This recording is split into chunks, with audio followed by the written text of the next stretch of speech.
اسلام کے نقطۂ نظر سے امام عصر کی غیبت کا موضوع اتنا اہم ہے کہ حضور سرور کائنات صلی اللہ علیہ وآلہ وسلم نے اسلام کی ابتدا ہی میں لوگوں کو اس موضوع کی طرف متوجہ فرما دیا ہے۔ غیبت امام عصر کے بارے میں پیغمبر اکرم صلی اللہ علیہ وآلہ وسلم سے نقل ہونے والی روایات ہمارے اس دعوے کی روشن دلیل ہے۔ اسی طرح حضرت پیغمبر صلی اللہ علیہ وآلہ وسلم کے بعد ائمہ معصومین علیہ السلام، حاکمان وقت اور دیگر مسلمانوں نے اسے خاص اہمیت دی ہے۔ ائمہ طاہرین کی کتب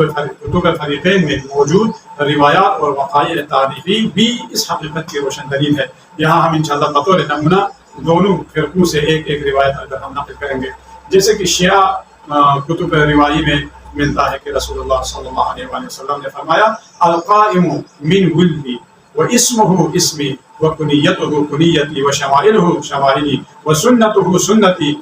یقیم الناس علی ملتی وشریعتی ویدعوہم الی کتاب اللہ عز وجل من اطاعتہ من اطاعہ اطاعنی ومن عصاہ عصانی۔ یہ ایک حدیث ہے، اور اس کے بعد آخر میں فرماتے ہیں کہ وَسَيَعْلَمُ الَّذِينَ ظَلَمُوا أَيَّ مُنقَلَبٍ يَنقَلِبُونَ۔ قائم میرے فرزندوں میں سے ہے، ان کا نام میرا نام ہے، ان کی کنیت میری کنیت ہے، وہ رفتار اور گفتار اور سیرت میں میری طرح ہے، لوگوں کو میرے آئین اور شریعت اور کتاب خدا کی طرف وہ دعوت دیں گے۔ جس نے ان کی اطاعت کی اس نے گویا میری اطاعت کی، جس نے ان کی نافرمانی کی گویا اس نے میری نافرمانی کی،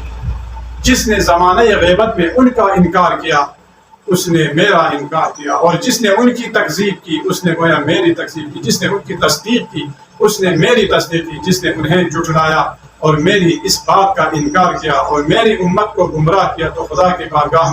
میں ان کی شکایت کروں گا، اور ظالم اور ستمگار عنقریب اپنے کرتوتوں کا انجام دیکھ لیں گے۔ یہ مکتب شیعہ کے کتابوں میں یہ روایات صحیح و سند کے ساتھ موجود ہے، اور اہل سنت کی کتابوں میں کیا ہے، جس طرح شیعہ معتبر منابع میں یہ روایات موجود ہیں، اسی طرح یہ روایت مذکورہ جو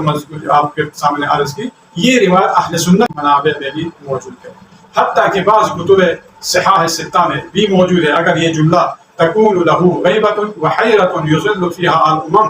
صحیح بخاری اور صحیح مسلم اور مسند احمد نے نقل نہیں کیا، لیکن فرائد الصمدین میں بالکل شیعہ منابع جیسی روایت کو عیناً انہوں نے نقل کیا ہے، جیسا کہ وہ فرماتے ہیں کہ رسول خدا نے فرمایا المہدی من ولدی اسمہ اسمی وکنیتہ کنیتی اشبہ الناس بی خلقا وخلقا تکون غیبۃ وحیرۃ۔ کیا فرماتے ہیں کہ